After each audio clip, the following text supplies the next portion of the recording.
Yes. Thank you. I cannot call him Dr. Saket Banerjee because he's very, very close to me. I'm used to calling him Saket Bhaiya or Sakada.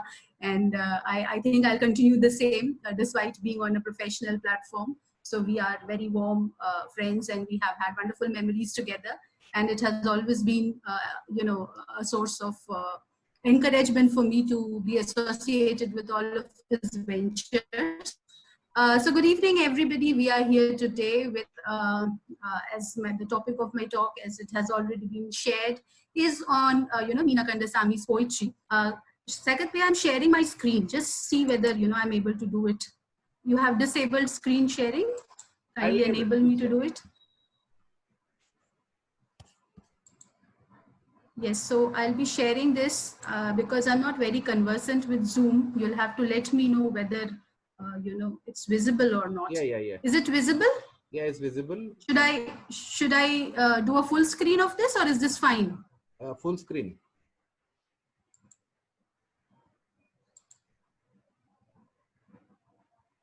Right. Is this okay? Yes, absolutely fine. Please. Yes, is it visible? Yes, fine. Okay. Please carry on. Please let me know at any point of time, Definitely. if I'm not audible or not visible, because I'm very new to Zoom as a platform. In fact, this is my first interaction with Zoom so intimately. You are clearly audible and visible. Yes. Please now, okay. Thank you so much. So this, is titled, as you see, Cultural Militancy, a reading of mythological transactions in the Dalit feminist poetry of Meena Kandasamy.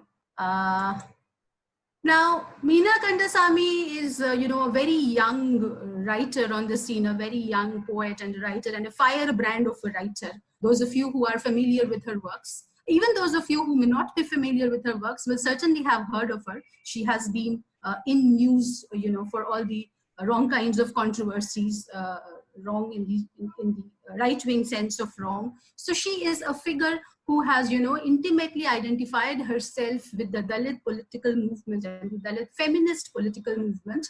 And she writes fiction, she writes non-fiction, she writes poems. I will particularly be focusing on her poems, but then more than talking about Meena Kandasamy's poetry, what I want to do today is to talk about a perspective, that allows us to read Kandasamy, as a whole, as a writer, and not just Kandasamy. It allows us to read a lot of, post-colonial writing in general. It allows us a new avenue to read and interpret post-colonial writing in general. So what I am doing for Kandasamy would be equally applicable, to other writers in the post-colonial canon. Again, what I'm trying to do is not something which is very new, right? So we are talking about, mythological or mythological transactions, and how do we go about it? So this is a brief outline of how, I intend to discuss things. So we'll talk about myth and mythology. We'll talk about how, a myth and culture are related to one another. So the mythological investment in culture, or the cultural investment in mythology. We're going to talk about the idea of an intervention. We are talking about an intervention in the existing paradigm of myths and mythology through the idea of remythification. Then we will, of course, just a little, touch upon the Dalit feminist perspective, and then we will try, to talk about Kandasamy in general. But as I said, my focus, though it is on Kandasamy, it applies basically to all writers of the, post-colonial canon of writing. So let's begin with myth and mythology. Now, certainly these are terms which, you are very, very familiar with. And yet, if you are asked to describe it for a moment, a technical description will always escape us. So let's see, what do we mean by a myth? So the English word myth, you see, as it comes down to us, is derived from the Greek word mythos, which in turn traces its origins from the Greek root mu, which makes to make a sound with the mouth. So myth comes from the Greek root mu, which involves making a sound with the mouth. So semantically, by virtue of its semantic history, you realize that myth has got, ingrained associations with both the word, W capital, and God. So myth is, semantically associated with word and God, or maybe you see the word of God, right? This is where we will come back to this. So myth, by its semantic history itself, by its nomenclature itself, is associated with the word and God. And we could easily insert a preposition here, the word of God. In general, myths are understood to be stories that reflect, our culture, that reflect our civilization, and they are believed to be very sacred and integral to our existence. In the authoritative tradition, myth or mythos involves an uncritical affirmation of things, and it stands in direct opposition to what we call, the logos. So myth is, myth or mythos has a direct opposition to the logos. The logos is the search for truth. And myth, you see, is not interested in the truth factor. Myth takes things for granted. Myth, is uncritical affirmation. It accepts things as it comes down to us. So myth does not try to interrogate whether what is received is right or wrong. So the truth factor, truth or falsity as a criterion is absent from the language of mythology. So mythology, therefore, it stands in direct opposition to what we call the logos, which is a search for truth. So truth versus mythology. So somewhere we are already, setting up a kind of, because what are the other words that you kind of put in a binary opposition to truth? So truth would be put in a binary opposition to, say, fiction. That's the first word that comes to our mind because of our, because of the way we work with literature. So myth, stands in direct opposition to the search for truth or the logos. Myths, as anthropologists and psychologists have frequently emphasized, they're the most cherished narratives of a culture. They are kind of repositories of, a civilization's culture. They are a repository of its social values, its aspirations. And they also reflect, the civilization's social relationship and structure. So myth symbolizes things which are outside myth. Myth does not merely talk about itself, it talks about things which are outside itself. So it talks about society, it talks about civilization, it talks about culture, it talks about, what is good, what is bad, it talks about morality, ethics. Myths tend to be looked upon as cultural narratives that are either, a distortion of historical fact or an exaggeration of historical fact. So, for most interpretations, the connection of myth to historical fact is a constant.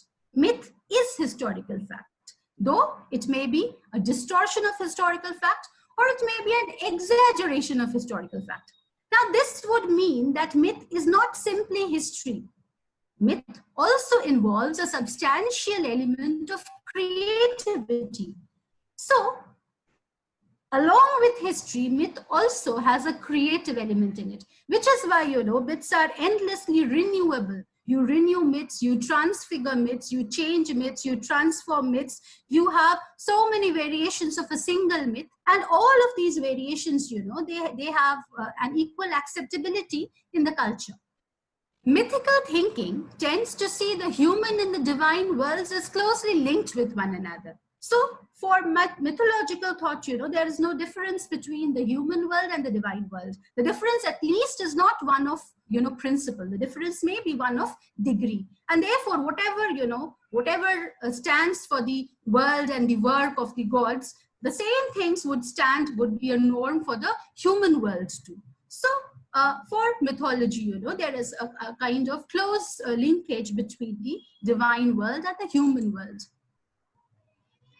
Myth also offers a very interesting relationship to temporality. Temporality, time. Now look at how myth handles time. Now in myths, daily occurrences are typified as unique, or they are typified as an unchanging pattern of the future, and through this they are placed beyond historical time.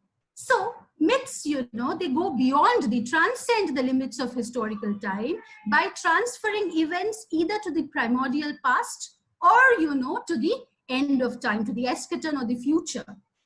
Thereby, myths kind of bracket all human activity.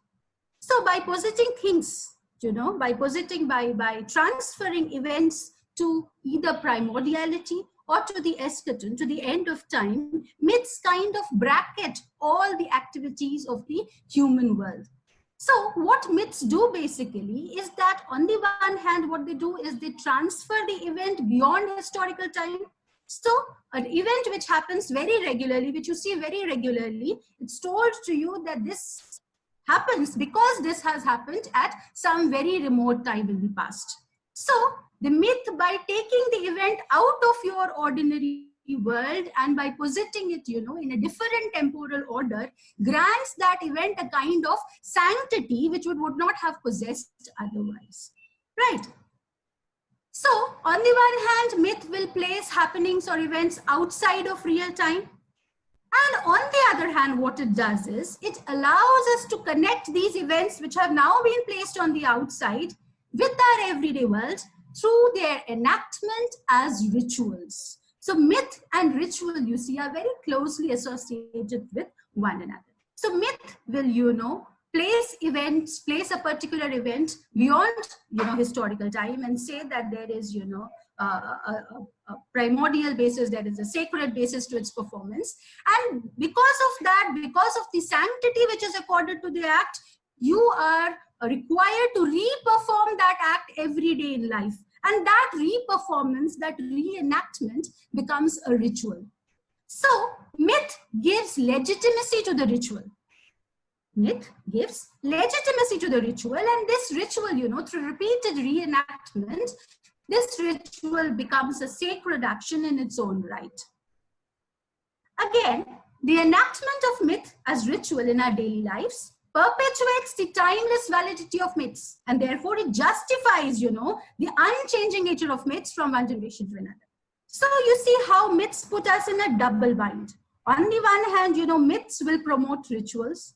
And then on the other hand, it is these same rituals which will grant validity and sanctity to the myth.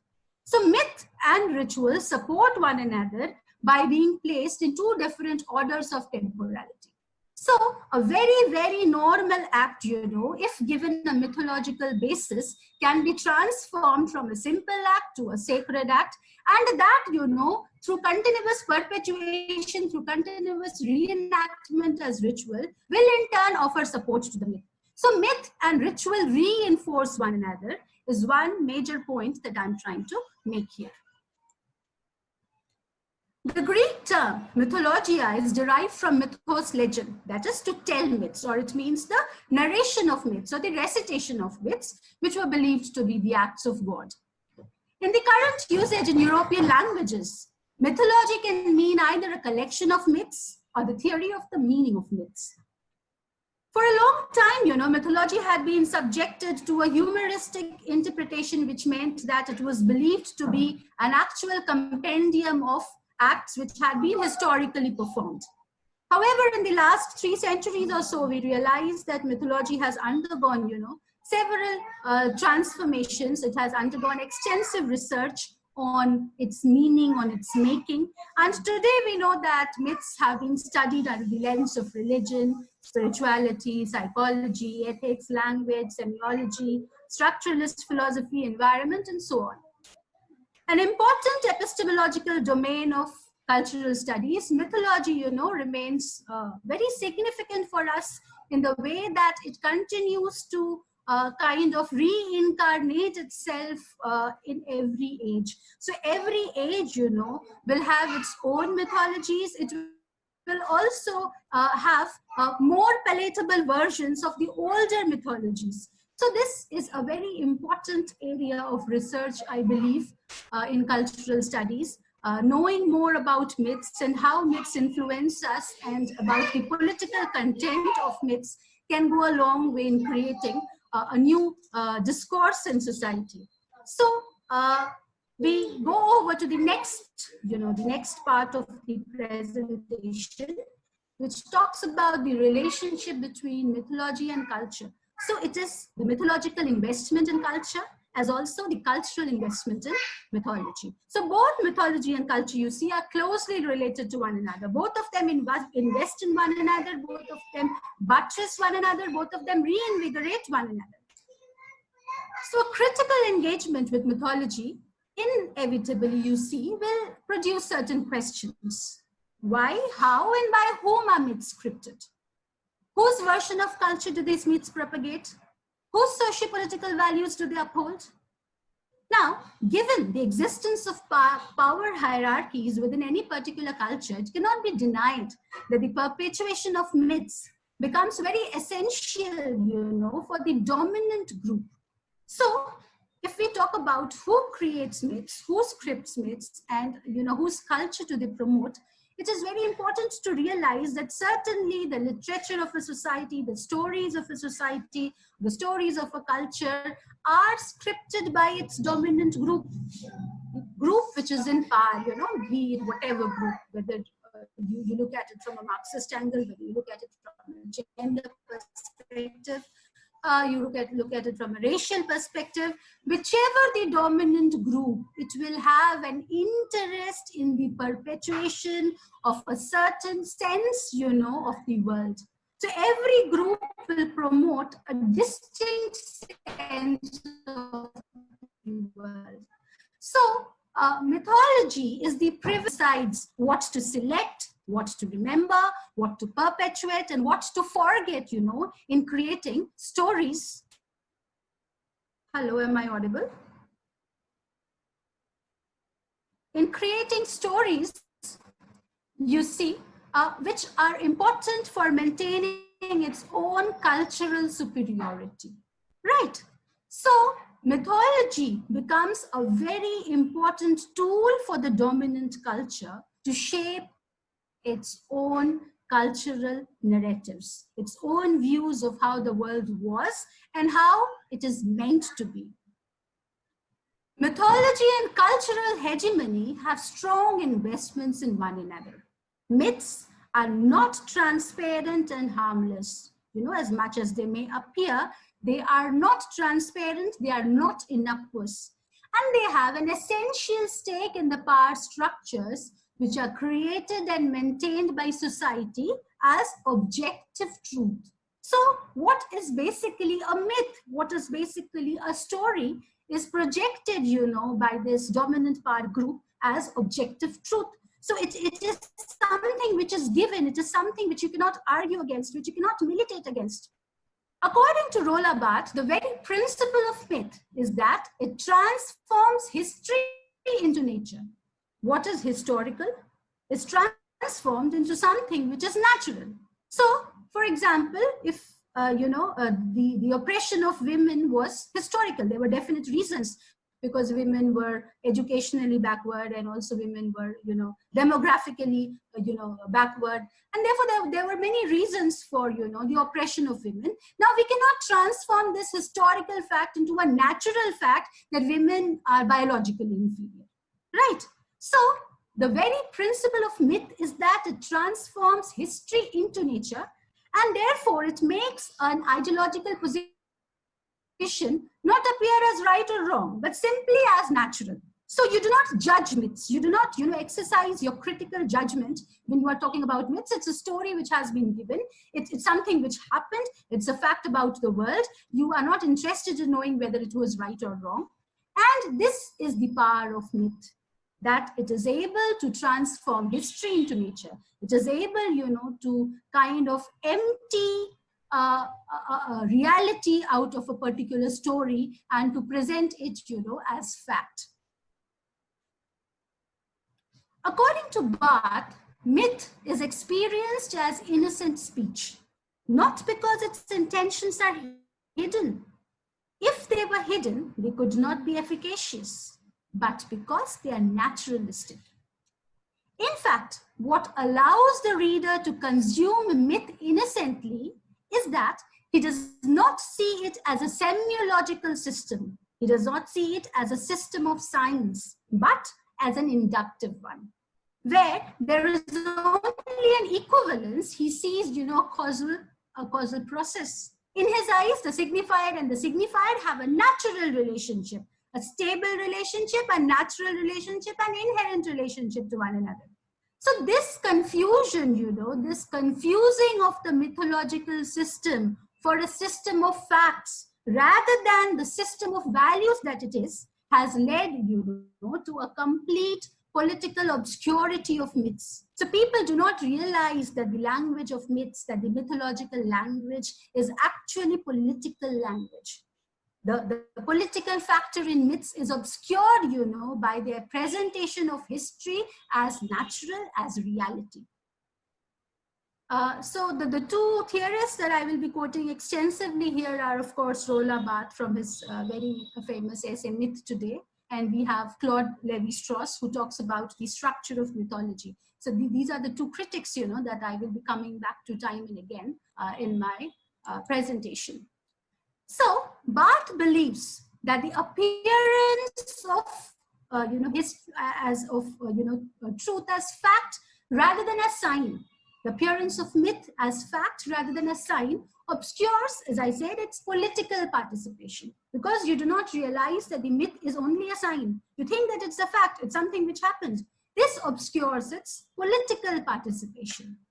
Emphasizing on the relationship between myth and temporality, Claude Lévi-Strauss also opines that myth, appears to dissociate itself from the semiological system by calling forth associations with timelessness. So myth is supposed to be something timeless, something eternal. And therefore, it stands outside history. And because of this, it cannot be political, because it is ahistorical. If something is ahistorical, something is outside history, something is outside temporality, something is atemporal, how does something become political? As Lévi-Strauss points out, on the one hand, a myth always refers to events which are taking place at a time before the world was created. Just a second.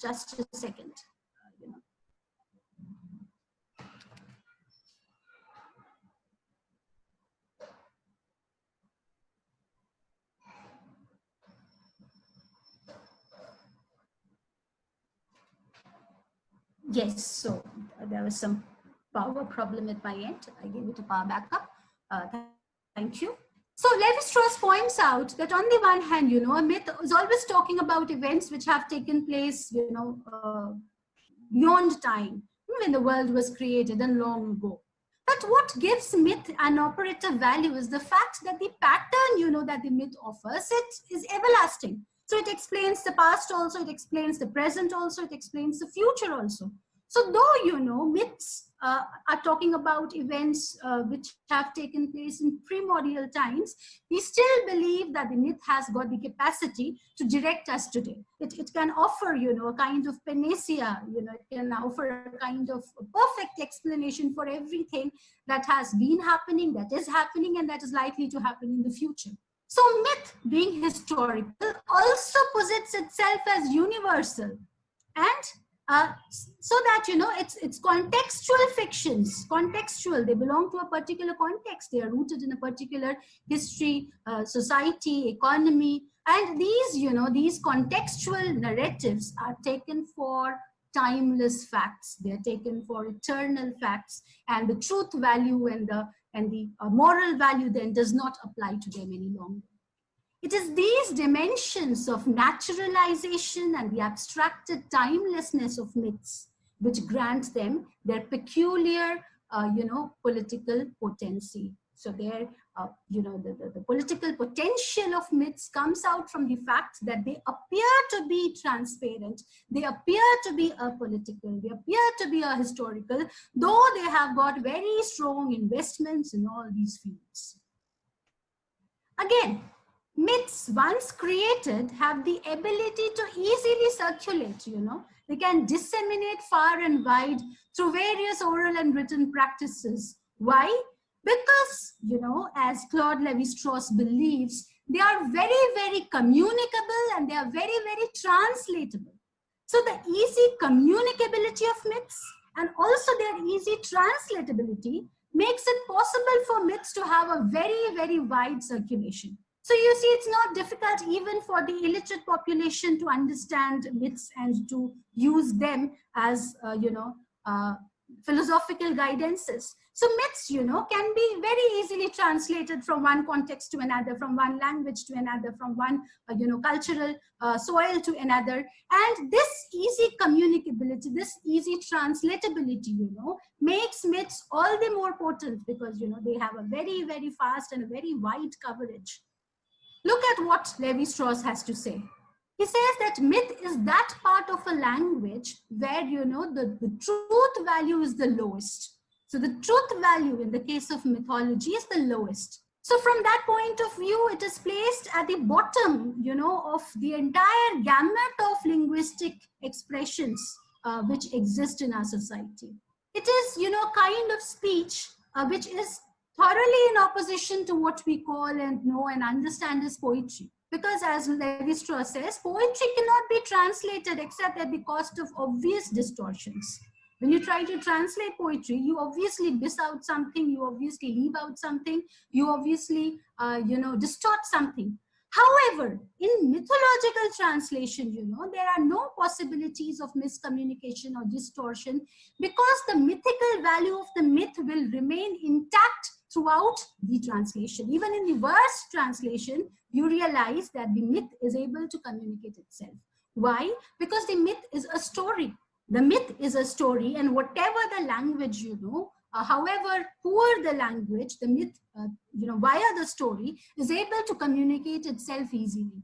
So Strauss says that whatever our ignorance of a particular language or a particular culture, where the myth originated, we still feel that the myth can be communicated to people across the world because its substance lies in the story which it tells. So it is, it is a language which functions on a especially high level, and it takes off, from the linguistic ground, it takes off very easily. There's no trouble in understanding the language of mythology. There's no trouble in translating and transplanting this language of mythology from one language and cultural, from one linguistic and cultural soil to another. So myths, as I said, have a very, very wide coverage, and that makes them more potent as vehicles for the communication of a specific ideology.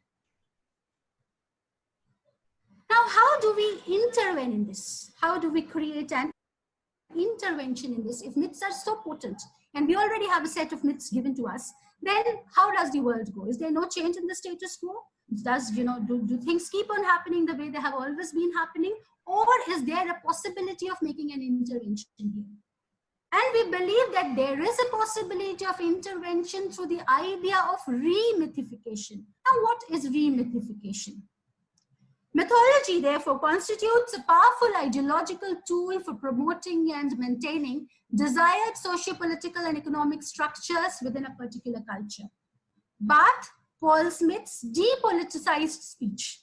He calls mythology depoliticized speech because, myths are capable of becoming politically invisible.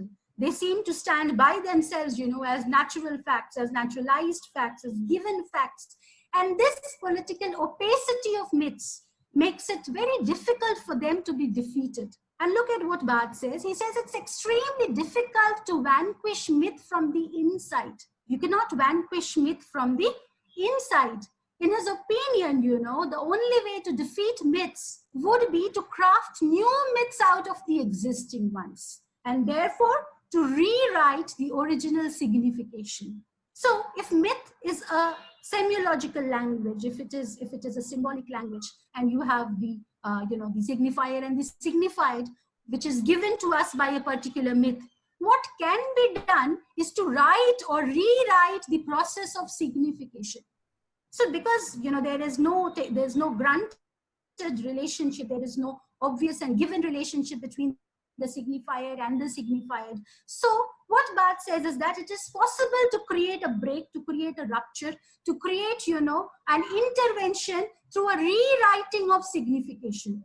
So why not, you change the signification of the pre-existing myths, give the existing signifiers new signifieds, empty, the old signifiers of their old signifieds. And at the level of semiology, just as myths have, found it possible to create an assault on the cultural fabric, new myths can be created to write back, you know. New myths can be created to write back to the dominant culture. So Barthes says that truth to tell, the best weapons against myths perhaps is to mythify it in its turn.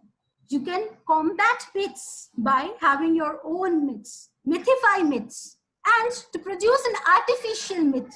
And this reconstituted myth, in fact, will be a mythology.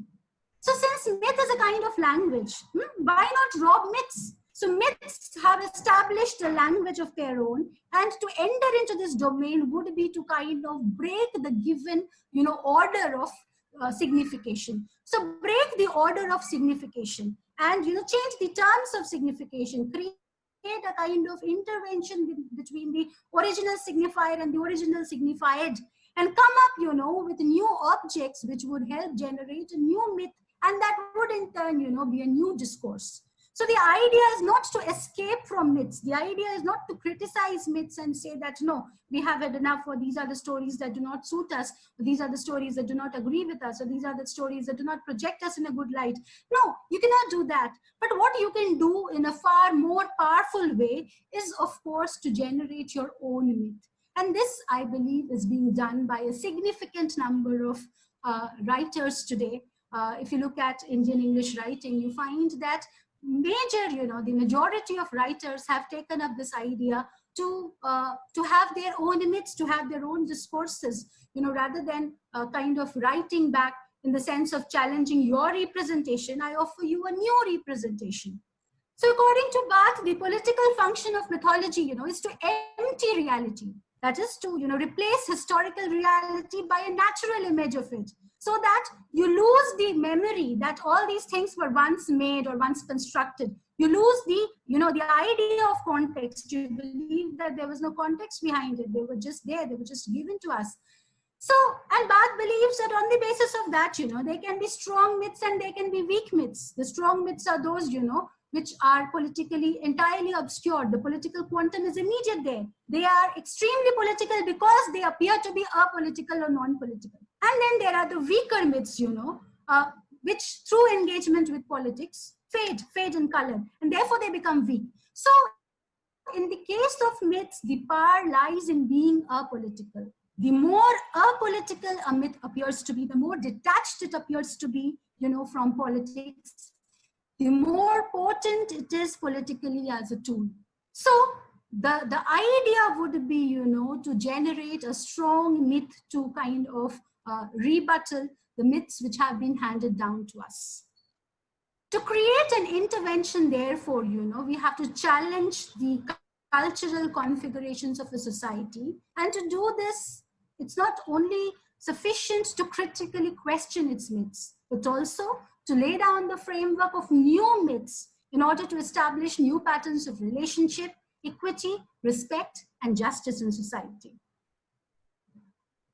Now let us look at the Dalit feminist perspective, which, you know, Meena Kandasamy espouses. We know that Dalit feminism is a branch of feminism, and the idea of Dalit feminism was to bring the category of caste, you know, into interrogation, to interrogate feminism's kind of abandon of the idea of caste. So Dalit feminism is a radical attempt to redefine feminism by introducing the category of Dalit into the core of feminist thought.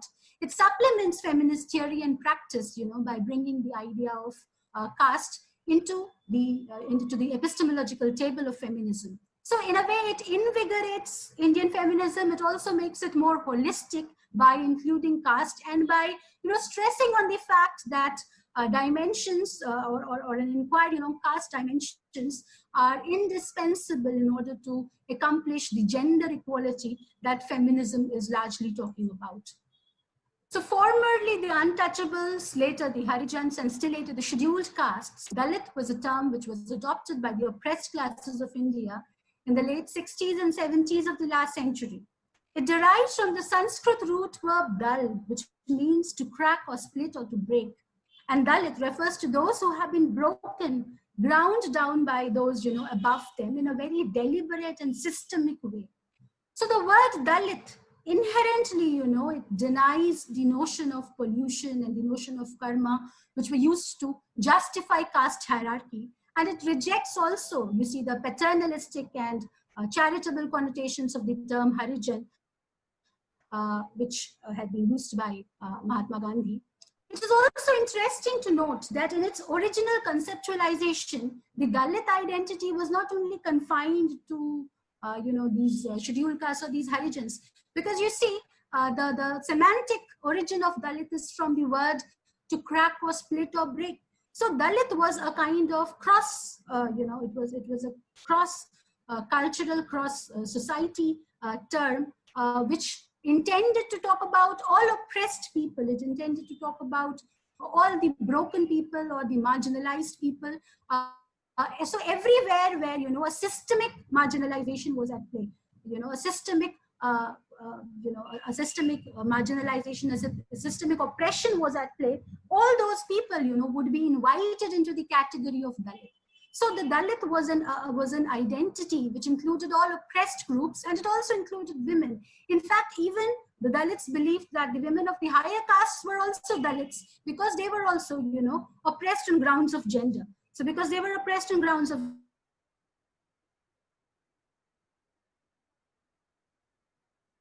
gender, they were also, you know, welcome into the Dalit category.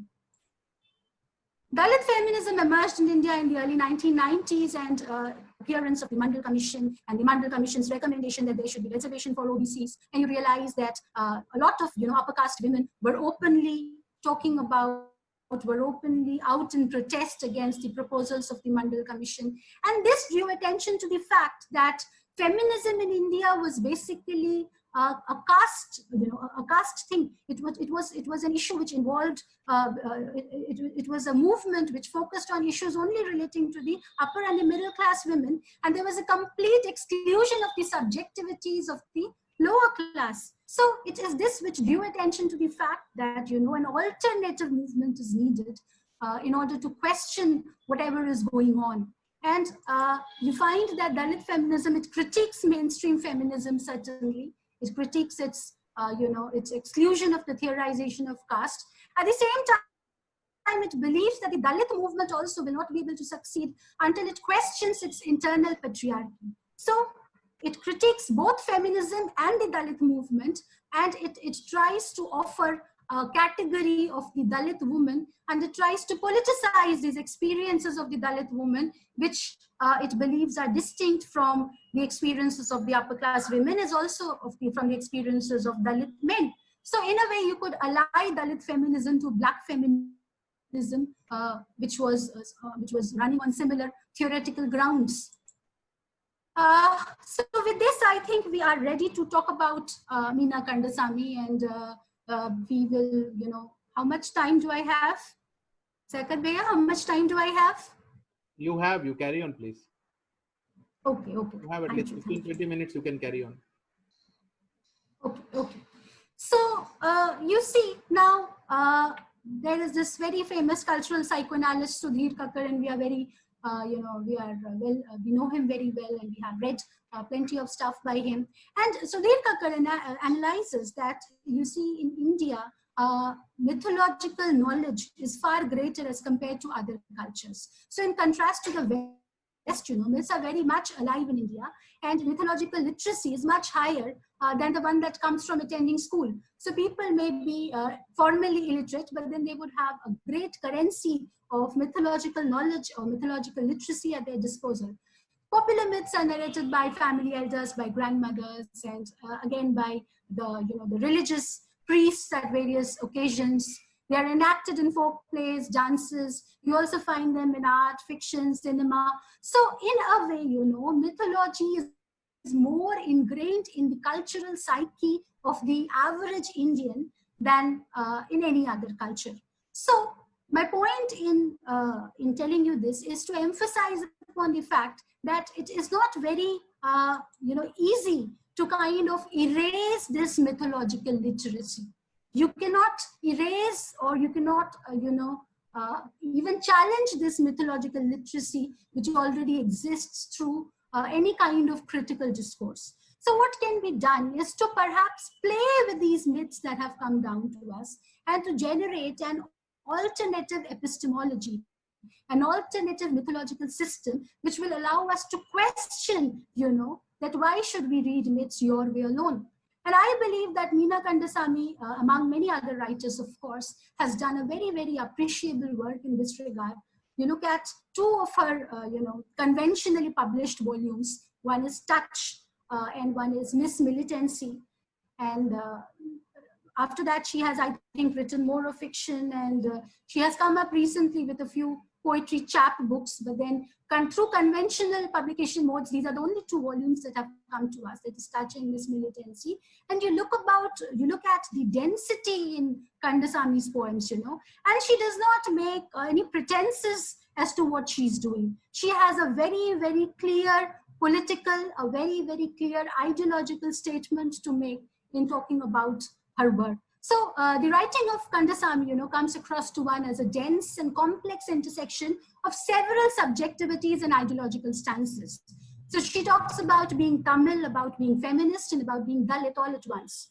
And she is, in her work, be it fiction, be it poetry, particularly in poetry, she's consistently, trying to write, a subaltern dialogue, a subaltern discourse of heroism into the lopsided cultural discourse of, mainstream culture that has come down to us. So she targets the most cherished, myths of this culture, and she does it very abrasively. She does it not very kind of delicately. And if you look at her poems, you realize that she has handled, I think, the Ramayana myth and the Mahabharata myth. She's particularly taking up, women in the Ramayana, women in the Mahabharata, and the way she looks at them and the way she kind of alternates, their psychology with the contemporary feminist psychology. It's very admirable, and it is worthy of research. I believe that Kandasamy's work is strongly informed by her linguistic training.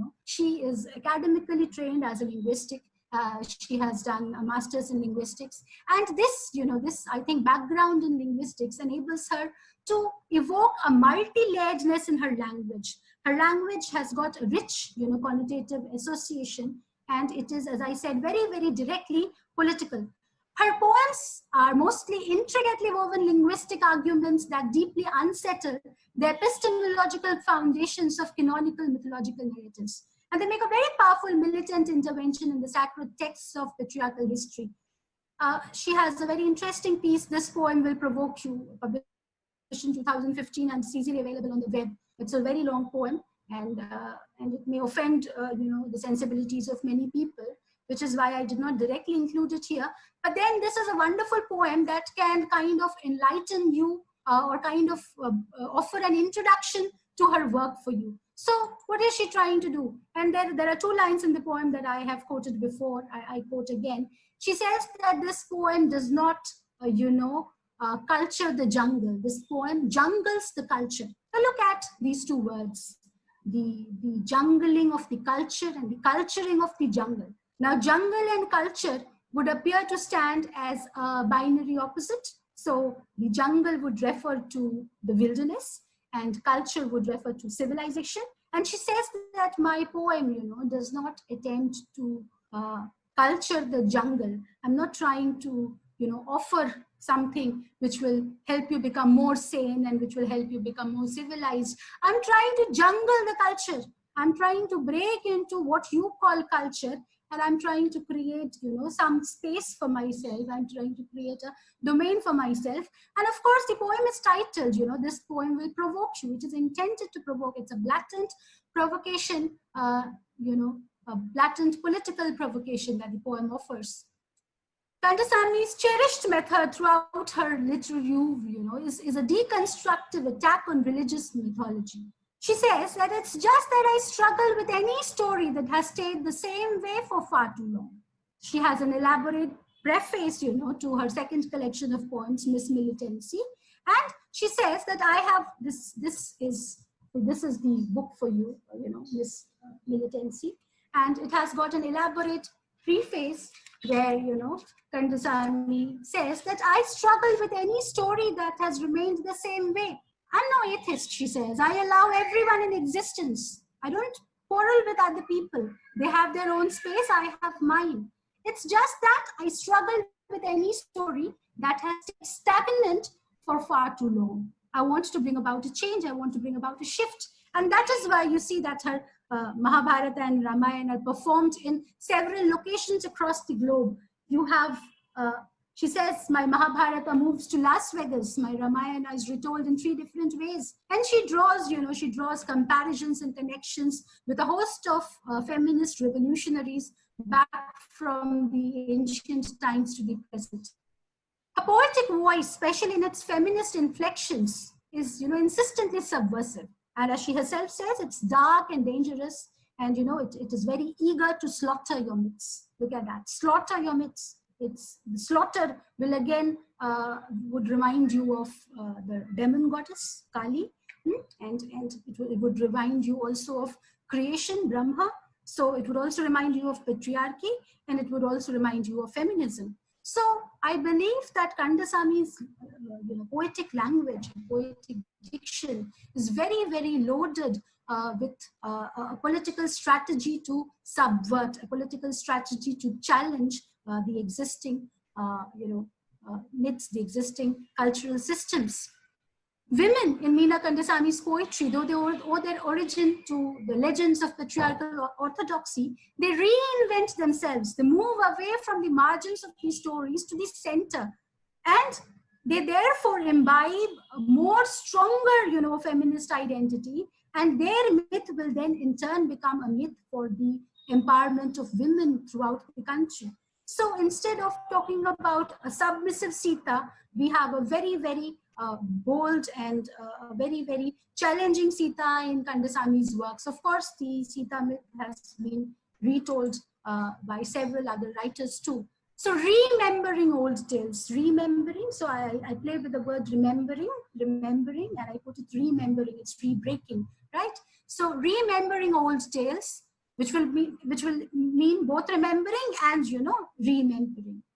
So remembering old tales, reinstating erased female subjectivities within cultural memory, and replacing jaded mythical signification with new ideological significations. These are the most potent projects that I believe that Kandasamy offers to us.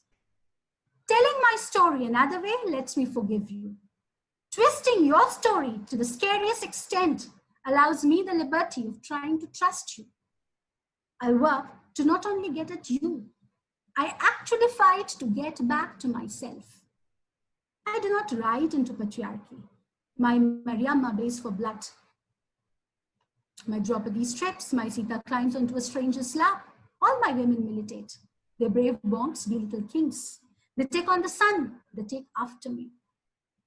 So I have deliberately avoided into going into textual interpretations of Kandasamy's poetry. But then, if we have time and I have the book, we could read out a few poems. But I don't know how much time we have. We're also supposed to have a question-answer session. So with this, I think I come to an end of all that I wanted to say. And over to you, Saikat Bhaiya. Thank you, Basu. I think you should have a glass of water. No, it's fine. You have some announcements to make. Please take a glass of water. Yes. You have an interesting question. No, it's fine. It's fine. Just fine. Yes, go ahead, please. You'd be happy to know we had a participant number of 255 and still we have 242 with us. It's wonderful. And I hope they had for the announcement, dear participants. Tomorrow being a Saturday, we have a morning lecture, 10 o'clock Indian Standard Time. We have Dr. Zhang from Hong Kong Baptist University. She'll be speaking on the Oedipus myth, a very interesting PPT she has. I have gone through it. It's very interesting. It talks about Ravana's brother and, it's a very interesting one. So please do join us tomorrow morning from 10 a.m. Dr. Zhang will be speaking. And of course, tomorrow evening, we have Dr. Priyanka Tripathi from IIT Patna.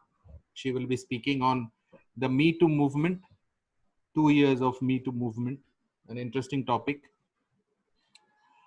And the poster that I had given on Facebook regarding Tabish Khair, please don't have any misconceptions.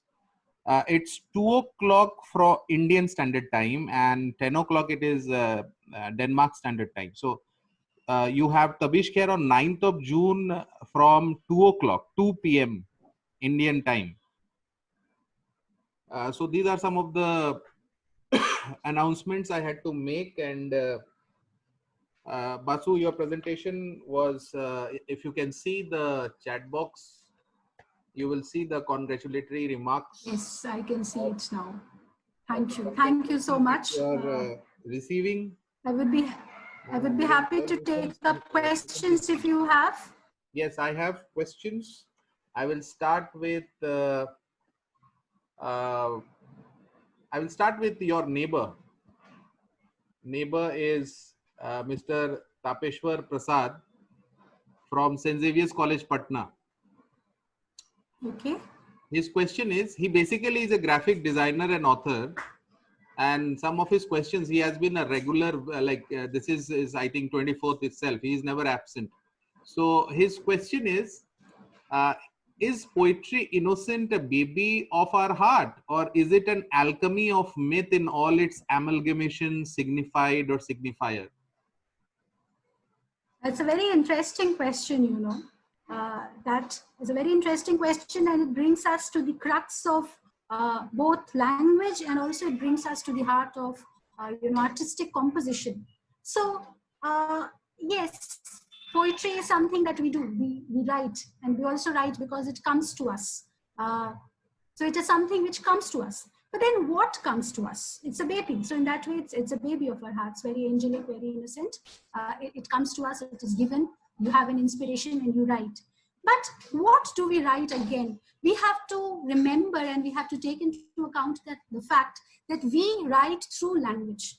And language itself as a medium, you know, is riddled with several, what would you call, as a medium, I think language is riddled with several challenges. So language, there could be no innocent domain of language. Language is already always marked. It is pre-marked. So you have denotative and connotative meanings of words which are given to us. And when we use language, we become kind of implicit in their denotations and connotations. We become, sorry, not implicit, we become complicit in their connotations and denotations. So we have to realize that when we are writing, whatever, however apolitical, you know, your thought, your creativity may be, you are using the domain of language, and therefore in itself you are already, you know, you are entering into a certain political sphere when you choose to use a particular language. Now a particular word could have an n number of synonyms. Why do you use to choose a particular synonym would indicate a political stance.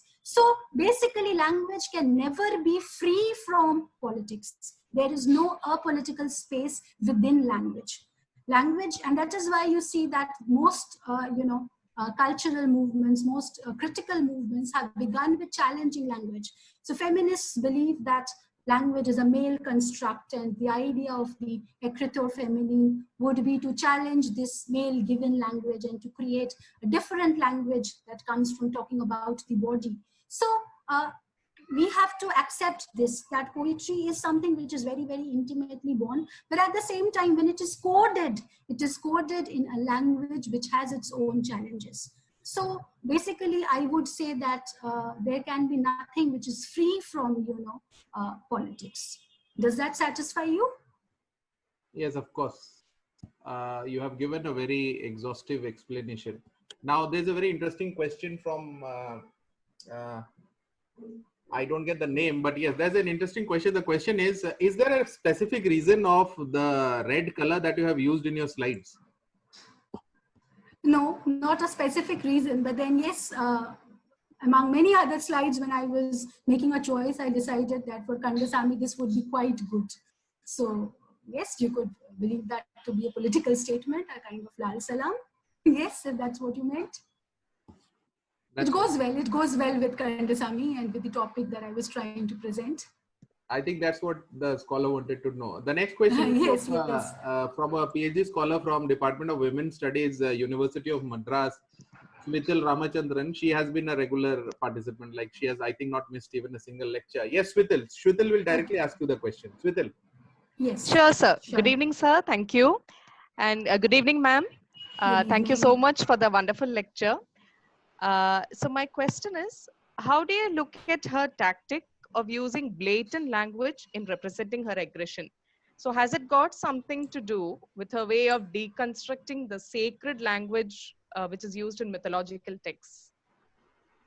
Yes, that's a very good question, which is the reason why I could not include, textual discussions of Kandasamy here. It would have been wonderful to have quotations from a few poems, but then the Yes, quotations that are, that are particularly very kind of inviting for us might offend the sensibilities of others. So the reason why I could not include the textual content for Kandasamy. Now, I certainly believe that the use of blatant language has become a tactics for many people, for many post-colonials. The challenge has been to kind of deconstruct the idea of propriety. What is proper? Because propriety particularly would also border on gender, because you have different notions of propriety for men and women. So it's very, I don't remember, I think it was that, which movie where I think Ravan, where you have Shah Rukh as a robot, and there you have suddenly, Kareena Kapoor giving a host of expletives, and she says that why cannot we have expletives which talk about men? So why are all these expletives abusively targeted towards women? So the idea that, propriety is something which is coded through gender, via gender, and this can only be broken when you see women in the same spaces where you are very used to seeing men. So it's all right to see men smoke and men drink, but when you see women doing the same, so the point is, it's not the activity which is, questioned. So the morality of the act is not questioned. It is the morality of the person doing the act. So why should morality vary with gender? So in that sense, I think her use of a blatant, aggressive language is a kind of challenge, or is a kind of I don't care attitude. I don't care what you think about me, and I'm going to, break your language like anything. I'm going to use all those things that you have used for so long against me. For example, the very first poem of Miss Militancy, Cunning Stunt. So you realize what she means there, what is cunt and what is stunt, and how the stunt is cunning. The entire poem is about language. A Cunning Stunt is a poem which is entirely about language, and I think it kind of offers a statement to Kandasamy's, desire, as also her political agenda to break language. So I think that is where we can place this use of aggression there. Okay, ma'am. Thank you. Thank you so much for the very detailed explanation. Thank you. Now the next question is from a research scholar from Aligarh Muslim University. Actually, presently he is in Kashmir and is experiencing a lot of internet issues. That's why on his behalf, I'm asking you the question, Basu. He's a research scholar in Aligarh Muslim University. His question is, myths and supernaturalism are part of Dalit literature to reflect the Dalit consciousness and cultural expression. But do you think it is possible to have Dalit literature without use of myths? Well, the very idea of the Dalit identity itself is a mythological construct. The Dalit identity itself is a mythological construct, because when you challenge equality on the grounds of, histories and genealogies of production, and people born out of the heads and born out of the feet. So the very idea of, inequality that Dalits have generationally been subject to, it comes from myths. So in a way, I think the most powerful way for them to reclaim a positive identity would be to break into this mythological framework and to find a place for themselves in myths. So it's not that a Dalit literature is not possible without myths, but I believe that for longevity, for this movement to have longevity, and for this movement to instill confidence, in future generations, it is important for them to have positive myths about themselves. So when only, they have positive myths about themselves, can this movement towards equality be perpetuated? Because that is what even the colonizers did. They kind of colonized us. There's a psychological colonization. So for Dalits also there's the same thing. It's a mythological colonization, it's a psychological colonization. And to break out of this, you have to have your own sets of myths which will help you feel proud about your identity and about who you are. So it's a kind of historical rewriting of whatever has been written so far. And it's not that there can be of course there can be wonderful stories without evoking a connection with myths. But I think this is why myths have remained very central to the Dalit perspective and to Dalit literature in general. One question from one of your neighbors. His name is Ghanishta Verma. He is pursuing his master's from Vinod Vihari Mahato, Kolanchal University, Dhanbad. His question is, ma'am, in present time when there is flood, if retelling of myths in literature, our society, majority still relies on historical messiah, for example, Rama is still considered as Maryada Purushottam. So, ma'am, according to you, what is needed to make the present reinvented myths socially acceptable? I could not get your question. You want to say that the new myths, how to make them socially acceptable? Is that what she wants to ask? Yes. Now you cannot make them socially acceptable in a day. It's really a movement, you see. You cannot generate a kind of assent or an approval overnight. So you cannot offer them a new story and you cannot make them believe that. But yes, bit by bit, And also, I think I believe by drawing attention to the fault lines in the existing and the accepted myths. There's also, you have to account for that. No myth is perfect. Every myth will have its own fault lines. Every myth will have its own, ruptures. And to read between the lines and to draw questions there, I think that would also be a way of showing that, look, even these myths are not invincible. What you have given me is also not invincible. So when your story has its loopholes, I certainly am welcome to my own narrative with its own loopholes, right? So I believe that you cannot make myths as socially acceptable as such. So there will never be a wide, especially when you're talking about feminist myths, because you see, myths reflect the most cherished attitudes of a particular culture. So they will privilege patriarchy, they will privilege the Brahmanical class, they will privilege, the able-bodied person, they will privilege man over nature. And these ideas will not go away in a day. It is only by, repeatedly invoking the alternate, by repeatedly, constructing and contributing to alternate discourses, that maybe hopefully in the next few years we can see a change in things. Yes, Ghanishta, does that answer you? Basu, we also have introduced a concept like we cannot take all the questions at a time. So what we are doing is we're mailing you the questions. You take your time, you reply those questions, and we get it published in Gnosis forthcoming issues, and that will be there available online. So that the scholars can, that can also act as an archiving kind of a thing.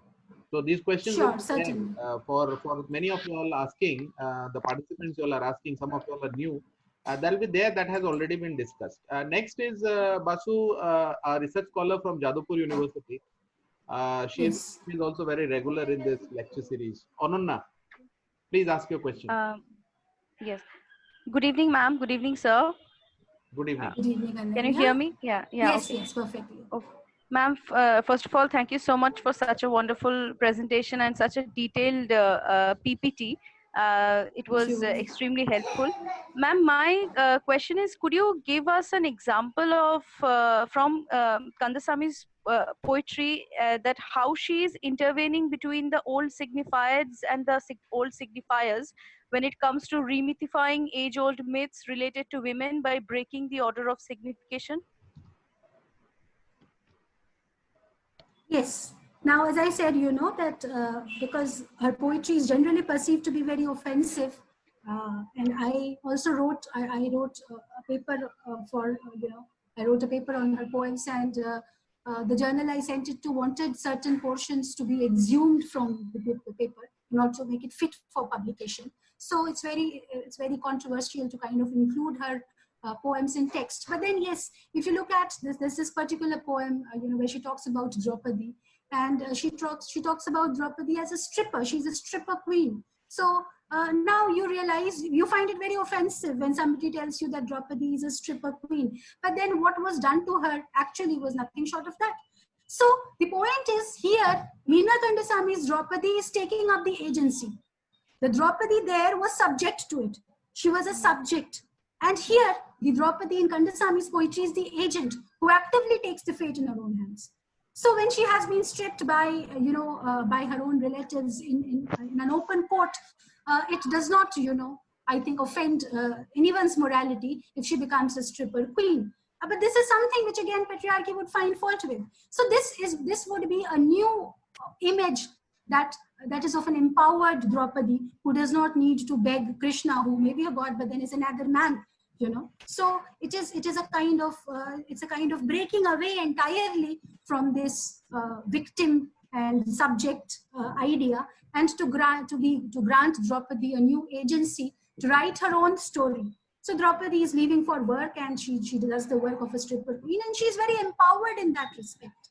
So if you read, particularly the poems in Miss Militancy, all of them are poems that take up myths of particular. Again, I'll give you an example, not from Kandaswamy's work. We have another, poet. I'm forgetting. It's maybe I'll remember by and by, where she talks about, the Buddha, the Buddhist myth of, the Buddha leaving home. So the Buddha leaving home was supposed to be the great renunciation. And the poem talks about it from Yashodhara's angle. So how does a woman, and a woman who has recently become a mother, feel when her husband, decides to turn his back on them and to leave for a life of renunciation? So it may be the great renunciation by patriarchal standards, but in the poem, Yashodhara is questioning whether women can have such renunciations. Is it possible? Can a woman abandon her family and turn her back and go for ascetic solace? Is it possible? So, as I said, Kandaswamy is not the only one, though yes, she may be doing it more aggressively than other poets. But then there has been a consistent attempt to question patriarchal myths and to find a new, agency for women within them. Thank you so much, ma'am. Next is one of our former speakers, Pallab Das. He is presently an assistant professor in Mankor College. Yes, Pallab, please go ahead.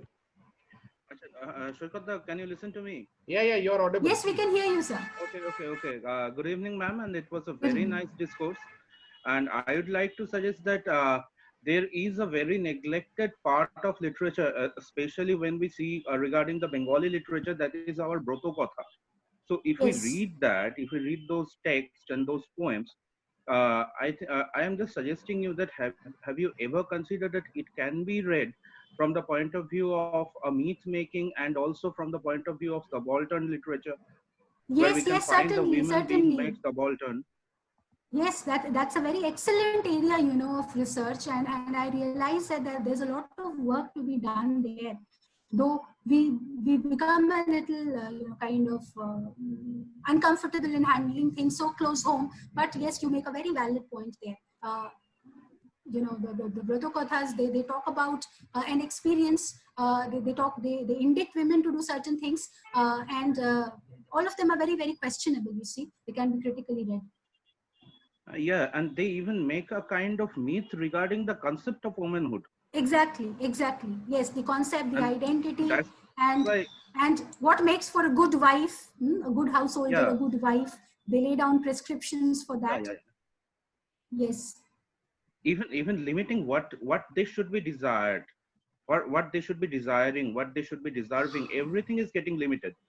Exactly. And I am thinking in recent future that I am going to research on those Broto Kathas, and that's why I was just asking you that if that could be a valid research sector. Yes, that would be a wonderfully valid area of research, and I think a very fruitful area of research.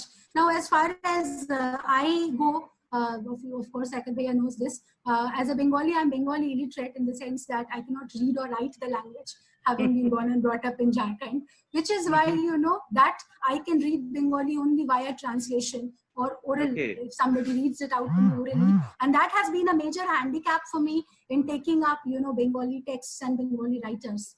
But then this is a wonderful area of research, and I have myself often thought, that how have people for so many generations accepted, and still they keep on listening to all this with so much piety and devotion. Okay, ma'am. Thank you. If I need any kind of assistance regarding myths and all these things, I think I will take the your mail Certainly, ID from I Shoykot and I I will would be connect so you. glad to be a part of your work. Thank you so much. Thank you. Okay, ma'am. Thank you, Shoykot. Thank you. I'm always there to share Thank you. emails, and I'm always there to act as a bridge between you all. Don't worry. To connect the Okay, okay. academia. Yeah, Yes, you are there for us. I know. yeah, that is the ultimate aim of Gnosis lecture series. Next question, Basu, from Amrita Mitra. Her question is, your dilemma in referring to Kandaswami's poems, even in an academic lecture series, is thought-provoking. So, would you suggest that even the erudite academic spaces need to be more liberal so that we can discuss it without hesitation? Yes, you see, academics are also people. I told you recently, it's not very recent, but yes, about I think a year ago, I had sent a paper on Kandaswami with exhaustive, textual quotations for a journal, and they said that they would accept the paper, but I would have to, take off the quotations and I could explain it in my own words. So direct quotations would not be allowed. I could, explain it in my own words. And if I could do that, they would publish my paper. So if things in academia, and again, we have exhaustive academic discussions. We are all people, we are all people with our own preferences and prejudices. And also because when you become a part of a forum, for example, I am talking for Gnosis. I cannot afford, to draw prejudice. I can maybe afford to draw prejudice my way, but I cannot afford to draw prejudice Gnosis's way. So yes, even in academia, there is a lack, there is a dearth, absolute dearth, of people who are willing to engage in an open-minded discourse. I believe this. Smriti Swaroop's question is, through what lens would you read Kandaswami's autobiography? Autobiography is basically, I think it's a gender perspective that she posits. She is, because there, the idea is not so much Dalit or Tamil. It's a gender, perspective on the position of women and whether it's right, It's about the institution of marriage, and it's about the idea of home. Home, what it means for a man and what it means for a woman, and what are the expectations. So I think that the autobiography is a very, very personal, feminist statement on her life. Priyadarshini Chakravarti from West Bengal, her question is, what are the commonalities between Black feminism and Dalit feminism? A commonality, as far as you cannot say that it is, common in that way, but look at the theory, the idea. So Black feminism is talking about two things. It's trying to deal with two paradigms together. It's dealing with race and gender. And you have Dalit feminism, which is dealing with gender and caste. So in a way, and again, the Black feminists believe that feminists in general have ignored them, and they also believe that the Black men have ignored them. So they have been let down by both these groups. They have been let down by, their own men also, of course, by upper caste men, but of white men. But they have been let down by their own men, and they have also been let down by women who have kind of neglected their particular experiences of being Black. This is something which even the Dalit feminists are talking about. So they feel that women of their class have a specific set of experiences which has been completely overlooked by the mainstream feminist movement, as also, the Dalit movement has refused to recognize the patriarchal inequalities within its own structure. So even if Dalit, the Dalit movement has to succeed, it has to question its own fault lines, particularly along the lines of gender. Dr. Soham Pain was one of our former speakers and an erudite academician, a very young scholar, a budding scholar, received his PhD from JNU and was a Fulbright. And presently, the assistant professor in Chopra in a place called Chopra in West Bengal. He's in a college. Yes, Soham. Hello. Hello, sir. Yes, you're audible. Please ask your Hello, question. good evening, Soham. Yeah. Hello, ma'am. Very insightful lecture. And my question Thank you, is a Soham. very short one. Do Yes. you agree with the claim that Dalit women are more liberated compared to the higher caste women in their own family spaces? Well, I think that's a good question. And I believe that you see, if you look at it from a Marxist perspective, the lower class, the lower class always has there has been no parda, in the lower class.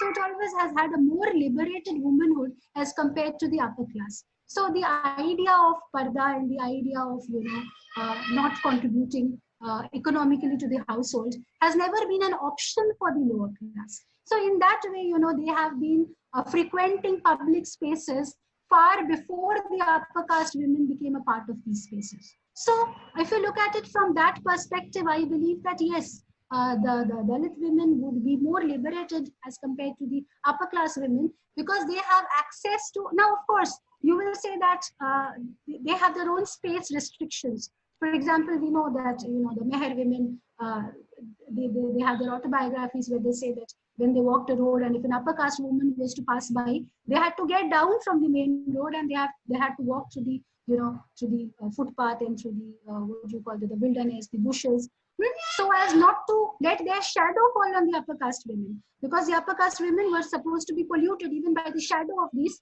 Dalit women. So you can say that way that what kind of access and what kind of liberty does it mean? Because when you have the access to public space and yet, you have a road to walk on and yet you are constricted. So yes, they have their own set of constrictions. But on the whole, in general, what I want to say is that public spaces have been frequented by Dalit women far before, upper class women could become accepted legitimately as a part of these spaces.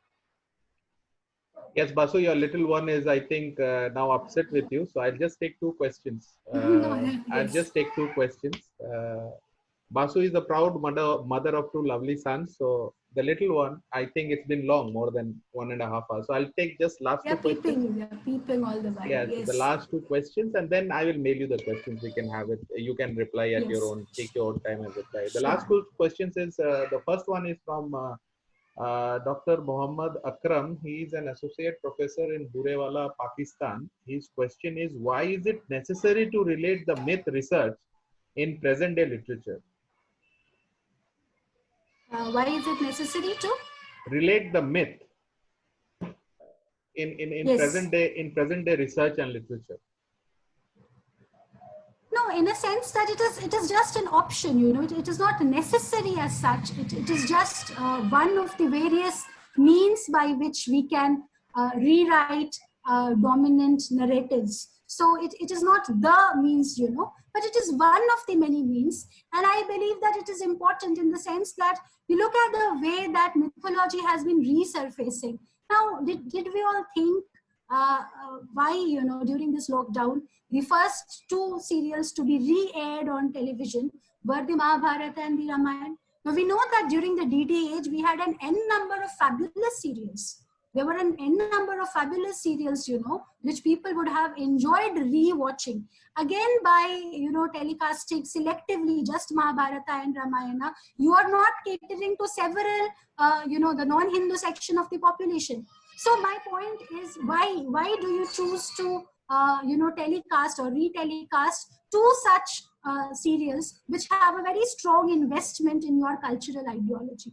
So the point that I'm trying to make is that very, very innocuously, myths are entering and re-establishing themselves once again in our political discourse. And it's a time that, we questioned these myths and we tried to analyze them critically. So of course, people were getting bored during the lockdown and they would love to, watch these serials again. But then why not air all those serials? There were so many serials which, were lovely and which were very richly admired. So there could have been more sessions also. So this is just an example among many other examples which we can find in our everyday lives. The last question is from Yashashwini Rathore. She is a lecturer in Sophia Girls College, Ajmer. Her question is, where do we draw a line between mythology and theology or religious studies? Is there even a line? Yes, now that would be a very difficult question to answer as far as my expertise is concerned, because though I have done some work on mythology, I hardly have done any work on theology. So at best, what I would say would be my own perception rather than objective fact. So now talking about theology and mythology, you will see that I believe that the theistic system, it draws from mythological content. So we have a set of myths, and it is through the reenactment of myth as ritual that religion establishes itself. Now, every religion has to have a set of rituals. So you have an Amavasya to do, and you have a Purnima to do, and you have this and you have that to do. Now, what are those rituals? Those rituals are merely reenactment of certain mythological stories, and they kind of bind you to a particular religion which you believe to be yours. And by binding you, by keeping you tied to your religion, it kind of also disallows you from understanding or from interpreting other ideas that are parallel. For example, one very clear idea that I received was, of course, the Bengali tradition of the worship of Durga. Right? We have this elaborate, which is the main festival of Bengalis, the elaborate Durga Puja, in which Mahishasur is killed, and there's a victory over Mahishasur. That is the ostensible reason for the celebration of Durga Puja. But then we have among the tribals a community which reveres Mahishasur as their god. And after 3 days of Durga Puja, they have their own puja where they revere and they defy Mahishasur, and they kind of lament for his being victimized by the fair goddess. So it would be a clear idea, of how somebody's myths could be other people's fictions, and how, there is no objective religion as such. So how do we justify this, on racial grounds? How do we justify the killing of a black-skinned man by a fair goddess, right? So there are things, which we can, yes, the Asura community, yes, right. So they feel betrayed, and they feel that, the Aryans displaced them. And there is this entire narrative which we have to uncover. So you have the various sects within different religions. That is why most religions, particularly Hinduism, is not at all a unitary religion. You have so much diversity within Hinduism. You look at the sculptures of one particular god from various parts of the country, and you will find so many different representations. So the point is, religion is not a monolithic fabric. The moment we accept religion as monolithic, there will be problems. So we have to be open to, the interpretations and the new interpretations of religion. Right? We have to keep ourselves, open to accept new discourses and to accept new ideas that come in without letting them interfere with our religious ideas. Because basically, religion is as personal as, diet, and as personal as lifestyle. Religion is nothing more than that. It is about not taking sugar in your tea, and it is about not eating, non-veg food on a particular day of the week. So these are all very personal choices. And as long as it is personal, it is acceptable. But the moment, you make these personal practices something larger than personal, and you try to influence your family members, and then you try to influence a local community, and you try to influence a large section of the population, that is where I think religion becomes fatal. So that is how I think mythology and religion are very closely related to one another. And we must accept that just as myths are stories, religions are based on these stories. So if stories are questionable, certainly, certain religious practices could similarly be brought into question. Thank you, Vasu. All religious reform also has taken place in that way, you see. So all religious reform has worked out the same way. So there was a cult, and there was a practice, and that is how Reformation came up. And then again, we had Protestants and Catholics, and then again within the Reformation, you had the Puritans coming up, and there were so many breakdowns of Christianity. So we here have followed a similar format. So we have there's so much of versatility, as far as religious choices are concerned in our country. Even within the umbrella term, Hinduism is an umbrella term, and within it you have a host of practices. So we have people worshipping books, and we have people worshipping various deities, and various deities in different forms. So Shekhar Bhaiya is also Bengali and he'll know. So we have Durga and Tara and Kali and Lakshmi and all of them are variously related to one another. In different stories, they are differently related to one another. So in one story, she is someone's daughter, and in another story, she's someone's wife, and in another story, she's someone's consort. And there are a host of relationships which are offered through myths. So myths can help us question and critically question our religion, I believe. Thank you, Vasu. You rightly said that it's a personal practice, and when that personal practice we try to impose on a group or a section of society or a state or a nation, that becomes a problem, and the problem is all around in the world because there's a group who is trying to impose themselves on the other. So yes, thank you very much for explaining so fluently, so eruditely, and so superfluously all the questions. Thank you very much for taking out your valuable time. I know I have taken your valuable time from those two lovely, beautiful kids of yours. So No, sorry. no, it's okay. Thank you very much. It was a pleasure for me. Yeah, thank you very much for taking your time and delivering this lecture. And we will upload this in a few days' time. For audience who wants to ask, who was asking about Priyanka Tripathi's lecture, we all have a timing. Saturday, Sunday evening is 5:30. We don't change that. Mornings we sometimes change as per the timings of the other countries. So tomorrow, Dr. Priyanka Tripathi's lecture is from 5:30 itself. You can join in by 5:20. Thank you, Basu, from the entire team of Gnosis, although you are a very integral part of Gnosis. So thank you so much. Thank you to all the listeners who were patiently there. Thank you for finding something worth the takeaway and worth the wait also and the technical riches. Thank you, Shekhar Bhaiya, for having me here. It was wonderful being a part of this. Thank you so all. much. Thank you all for now. This is Dr. Shoykot Banerjee signing off. Thank you.